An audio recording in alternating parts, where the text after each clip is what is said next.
¿Qué tal? ¿Cómo estás, opositor, opositora? Llega el momento de valorar los criterios de evaluación que ya han sacado los tribunales, al menos en la Comunidad Valenciana, para algunas especialidades. El resto de especialidades de la Comunidad Valenciana seguramente saldrán lunes o martes próximo, por tanto, atento. Para el resto de comunidades no sé si habrán salido ya, pero tenéis que saber que como mucho tienen que estar publicados 48 horas antes de las pruebas, al menos en los tablones de anuncios de los institutos donde vayáis a hacer la misma prueba. Puede que en consejería también lo publiquen, pero esto ya dependerá de cada comunidad. Bien, ¿por qué son importantes los criterios de evaluación de la prueba? Los criterios de evaluación son muy importantes porque realmente son la rúbrica, es la rúbrica que tiene el tribunal para evaluaros y por tanto esto hay que mirarlo con mucho detalle. Es más importante que la propia convocatoria de oposiciones, ¿de acuerdo? Aquí se desvelan más detalles para que nosotros sepamos bien lo que nos van a pedir y cómo nos van a evaluar, por tanto lo tenemos que mirar con lupa. Bien. He estado mirando el de varias especialidades que se han publicado ya y todos tienen una primera parte que es muy similar, que son las pautas generales de evaluación de las pruebas de la fase de oposición. Son muy similares, pero sí que es cierto que en algunos casos las penalizaciones están más detalladas que en otros. Por ejemplo, en el caso de Geografía e Historia, tengo aquí delante, en Geografía e Historia hay una, y en Lengua castellana también, hay una tabla en la cual se puntúa o se especifica que, por ejemplo, ausencia de datos en la portada valdrá, o sea, esto se le resta 0,5 puntos. Si se utilizan formatos diferentes de DIN A4, se le resta un punto. Si son interlineados inferiores al establecido, se le resta un punto, así, detallado. Ya digo, por ejemplo, Geografía, Historia y Lengua castellana y Literatura está así, por lo menos en esas especialidades. En biología, por ejemplo, que es mi especialidad, no viene ese nivel de detalle, ¿vale? Voy a centrarme ahora en la especialidad de biología, pero los criterios serán bastante similares en las otras especialidades. Bien. ¿Qué es lo que quiero dejaros aquí explicado? Aquello que puede generar dudas, porque claro, todo el mundo sabe leer, todo el mundo sabe ver este detalle poco a poco y debéis hacerlo, debéis imprimirlo, debéis sacar el papel y debéis subrayar lo importante. Bien. ¿Qué es lo que yo quiero comentaros? Por ejemplo, cuando habla en la parte A, en la fase de oposición habla parte A y parte B, ¿vale? Vais a ver que de vez en cuando tengo que mirar el papel para leerlo con exactitud. Os dice que los ejercicios serán leídos por los propios tribunales, estamos hablando del tema que van a sacar 5 bolas al azar y que de ahí vais a elegir uno y tendréis 2 horas de desarrollo, como ya sabéis. Vale, y se ha de garantizar el anonimato de las personas aspirantes, no puede haber ninguna marca. Y para eso se indica que debe utilizarse un boli azul o negro, como ya sabéis, y seguir las indicaciones que el tribunal dé en ese momento del examen. Pero dice, no se podrá utilizar tinta borrable y los errores escritos conviene rayarlos con una línea y ponerlos entre paréntesis. Se recomienda no utilizar abreviaturas. Me voy a quedar con el conviene. Conviene rayarlos con una línea y ponerlos entre paréntesis, significa hazlo así. No uses Tipex, ¿vale? Es lo que te están diciendo. Por tanto, de esa manera. Rayo, o sea, tacho la línea que no vale, la pongo entre paréntesis y el tribunal ya sabe que eso no vale, porque el tema lo va a evaluar él, lo van a leer ellos, por tanto, ese es el código que ellos siempre van a seguir. Han de enumerarse los folios, eso significa que si yo tengo 10 folios, pues pondré 2 de 10, 3 de 10, siempre sobre el total, para que ellos sepan cuántos folios finalmente va a haber en tu tema. Respecto a la parte B, bueno, lógicamente en la parte A, ¿qué es lo que van a valorar? Van a valorar sobre todo los conocimientos específicos de la especialidad, es obvio, y que se utilice un vocabulario adecuado, un vocabulario técnico específico. En la parte B, lo que ellos van a ver es comprobar la aptitud pedagógica, si vales o no vales para dar clase. Por tanto, si utilizas diferentes técnicas, si te mueves bien a la hora de exponer la unidad didáctica, vale. Esto ahora luego lo vamos a ver con detalle punto a punto. Bien. Otra cosa que quiero marcaros, que es muy importante, es que no se pueden incluir o incorporar hipervínculos no autorizados. A ver, maticemos. Estamos hablando ahora de la unidad didáctica. En la unidad didáctica, vosotros vais a poder utilizar hipervínculos para la webgrafía, por supuesto, está especificado, lo he visto así en algunas especialidades, por ejemplo, geografía e historia está puesto así, pero en general lo que se dice es que no estarán autorizados siempre que supongan una ampliación del contenido de la propuesta, es decir, un hipervínculo que te lleve a otra página en la cual se desarrolla el contenido. Evidentemente eso es lo que está prohibido, pero no una referencia de web, de bibliografía web. Por supuesto, ahí es normal que metáis, de hecho se dice cómo tenéis que meter el enlace o el vínculo de la webgrafía. Habla también de que la portada contendrá los datos de identificación de la persona aspirante, el cuerpo y la especialidad por la que se presenta. Ojo, vosotros tenéis que, lógicamente, reservar o tener el anonimato en la prueba del examen, que es la que va a corregiros el tribunal. En la parte de la unidad didáctica es evidente que vosotros tenéis que, el tribunal, en la portada, vosotros tenéis que tener los datos personales, pero dice en la portada, no pongáis vuestro nombre en el resto de hojas de la unidad didáctica, ¿de acuerdo? No especifica nada al respecto, pero no dice que lo pongáis, por tanto, yo no lo pondría. Vale, respecto a los anexos, ya sabéis que no pueden superar las 5 páginas y que tienen que ir numeradas de otra manera. Si no sabes cómo hacer eso, te recomiendo que hagas documentos diferentes, que pongas la numeración de página distinta en cada documento y que luego los juntes, hagas PDF y los juntes en un único PDF. Por ejemplo, en I Love PDF puedes hacerlo con total facilidad.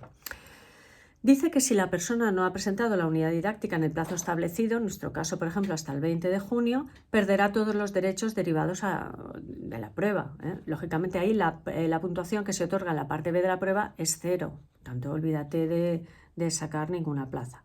Vale, pero fijaros, hay una cosa muy importante. Dice, en el caso de que la unidad didáctica no se ajuste a lo establecido en la norma de la convocatoria, o supere, por ejemplo, las 15 páginas, o no haga lo del interlineado adecuado, los anexos sobrepasen las 5 páginas, dice, el tribunal no tendrá en consideración las páginas que excedan de ese límite. Y puede suponer una penalización de 3, si hay cambios en el interlineado, tipología de letra, puede haber una penalización de 3 puntos sobre la calificación total perdón, de esta parte. Eso significa que no se excluyen de la prueba, os penalizan, pero no se excluyen de la prueba, es un alivio. Para mí, por lo menos, lo sería. Bien. Después se empieza a hablar de criterios comunes a todas las pruebas en cuanto a los criterios de evaluación y pide especialmente que haya una conexión con la realidad social. Ya lo sabéis, tenéis que meter en contexto al alumno. La unidad didáctica y la situación o situaciones de aprendizaje que utilicéis tienen que ser realistas para la realidad que tiene el alumno en su entorno y tiene que haber una relación con cuestiones sociales relevantes en la actualidad. Vale. Y siempre se tiene que percibir que vosotros estáis cuidando el lenguaje inclusivo, ¿sí? La perspectiva inclusiva, el lenguaje inclusivo y la estrategia inclusiva a la hora de organizar las actividades en el aula. Continúo diciendo que en cuanto a las invalidaciones, quedará invalidado todo escrito que posea marcas, nombres o cualquier señal que pueda identificar a la persona aspirante. Claro, aquí estamos hablando del tema que va a ser totalmente anónimo cuando vosotros vais a escribir y vais a darlo al tribunal y lo va a corregir el tribunal. Dice, ¿qué marcas? Por ejemplo, realizar la prueba íntegramente en mayúsculas, marcas anómalas en la numeración, doble subrayado, coma, etcétera. Etcétera, eso es peligroso. Quiere decirse que pueden añadir lo que quieran ahí. Por tanto, sé muy cuidadoso, no hagas ninguna cosa rara, limítate a contar lo que sabes, es más que suficiente y seguro que te sale muy bien, no te la juegues, no vayan a eliminarte por una tontería, por una crucecita puesta donde no toca. Bien, vale, lo de no se recomienda utilizar abreviaturas y numerar los folios ya os lo he comentado, lo de que los errores hay que rayarlos con una línea y ponerlos entre paréntesis, vuelve a repetirlo aquí. ¿vale? Es decir, hacedlo así. Bien, y luego ya vienen los porcentajes, es decir, cómo va a evaluar el tribunal nuestra actuación. Pues os dice, la estructura del tema va a valer un 20%, ya nos da datos, ¿vale? El tribunal tendrá su rúbrica, estructura del tema 20%, y la estructura la quiere con título, índice, introducción, desarrollo de los epígrafes del índice, lo que hayas puesto en el índice lo tienes que desarrollar después, es lógico, y conclusión, ¿vale? Por tanto, eso es lo que tienes que hacer en el tema. Dice que además debes hacer una introducción clara, que avance lo que vas a exponer y que además justifiques la relevancia del tema. La relevancia del tema se puede justificar y se debe vincular además con la realidad social y con la legislación. Vale. Importantísimo, en el apartado E dice, el tema desarrollado contiene los elementos del temario oficial. En el temario oficial solo tenemos títulos, pero precisamente eso es lo que quiere. El título es un título largo o corto, como sea, te habrán puesto el título en la pizarra, tú tendrás el título completo del tema y tú tienes que incluir apartados que incluyan todo el título del tema. Es decir, no debes dejarte ninguna frase que esté en el título, debe dejarse sin poner en el índice. Debes tenerla en el índice, debes hablar de eso, ¿vale? Puedes añadir más, pero no puedes dejar de poner eso. Dice también respecto al tema que debes elaborar una conclusión acorde con el planteamiento del tema. Es obvio que hay que hacer una conclusión. Vale, esto sería el 20%, que es la estructura. El 10% la expresión y presentación, que no haya tachaduras, que el vocabulario sea el adecuado. Bueno, bien, 10%. 70% el conocimiento científico e innovación, lógicamente el contenido del tema, el desarrollo del tema adecuadamente es lo que se va a valorar más. Y dice ahí, desarrolla todos los apartados, argumenta los contenidos, profundiza en los contenidos usando ejemplos, esquemas, hace referencias bibliográficas, investigaciones, autores que dan rigor al desarrollo del tema. La bibliografía de los temas, yo te recomiendo que te la estudies por bloques. Es similar. Por ejemplo, nosotros tenemos del tema 1 al 21 toda la geología, pues la bibliografía la misma para todos los temas. 4 o 5 títulos de bibliografía te pueden valer para cualquiera de los temas. Si luego tú quieres añadir alguna otra cosa específica en un tema muy chulo, que en fin, que sabes, que conoces esa bibliografía específica, la pones, pero por lo menos te habrás estudiado los generales, los grandes, los referentes. Vale, también dice que tenéis que exponer el tema de manera original, si podéis, elaborar una conclusión o reflexión personal innovadora. Esto es muy importante. El tribunal se queda con lo que decís al principio y con lo que decís al final. Todo el mundo tiene más atención al principio de una exposición y al final de una exposición. Tenedlo en cuenta y tenéis que ser lo más brillantes posibles, ¿vale? Y que se acorde con el tema, evidentemente no contar ninguna cosa extraña, ¿vale? Algo nuevo, algo que habéis oído en las noticias y que está referido con el tema, algo de investigación nueva, ¿vale? Fundamenta y relaciona el tema con la legislación vigente. Eso os recomiendo que lo hagáis en la introducción, ¿sí? En la introducción hacéis una referencia a la legislación del currículum, es a vuestro currículum. Bien. Criterios de la parte B, de la presentación de la unidad didáctica. El aspecto formal va a valer un 5% y estará referida al currículum. Esto significa que vais a referiros al currículum adecuado, que tomas en cuenta la normativa vigente. Estructura de la unidad didáctica 5%, y ahí lo que pide es que haya una introducción o justificación clara y avanzando el contenido, que relacionéis coherentemente los diferentes apartados, que tengas un cierre adecuado, daros cuenta al inicio y el cierre otra vez también en la unidad didáctica, y que haya una adecuada bibliografía y webgrafía. Vale, pero no dejan de ser 5%. 40% son los aspectos metodológicos. Vale, en la convocatoria no se os pedía que pusierais metodología, pero bueno, es evidente que es muy importante y que la habréis introducido por lo menos en las sesiones contando las actividades dentro de vuestra situación de aprendizaje o vuestras situaciones de aprendizaje. Por tanto, la metodología la contáis, bien aparte o bien integrada. Vale, entonces, estos aspectos metodológicos serán el 40%, un montón. Bien, ahí se tiene que ver que vosotros estáis promoviendo el desarrollo de las competencias. Recordad que evaluamos competencias. Que señaláis medidas de respuesta educativa para la inclusión de todo el alumnado, es decir, que tenemos en cuenta la diversidad. Que se enfatiza en los procesos de aprendizaje, la evaluación, perdón, que se hace referencia a la evaluación enfatizando el proceso de aprendizaje y no el final, sino que yo voy evaluando al alumno mientras va haciendo la unidad didáctica y voy corrigiéndole, voy haciendo los refuerzos necesarios a todos. Vale, contempla además estrategias que ayudan al alumnado a autoevaluarse. Esto no significa que yo tenga que hacer una autoevaluación o pasarle al alumno un papelito para que se autoevalúe, ¿no? Significa que, bueno, que tengo que darle las posibilidades de que observe sus errores para autoevaluarse.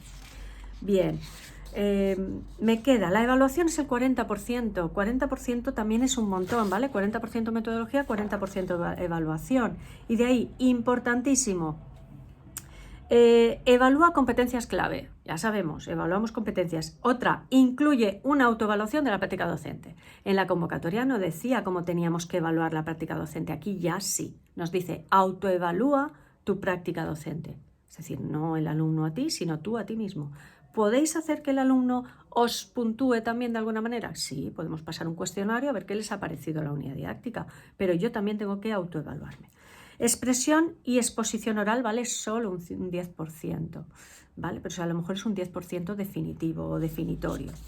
¿Qué es lo que va a verse ahí? La convicción, fijaros, está requete marcado. La convicción a la hora de defender la unidad didáctica. ¿La habéis hecho vosotros? ¿Habéis creado vuestra situación de aprendizaje? ¿Os parece fantástica? Defendedla. Capta además la atención con un discurso bien organizado, ameno, usando analogías, usando recursos.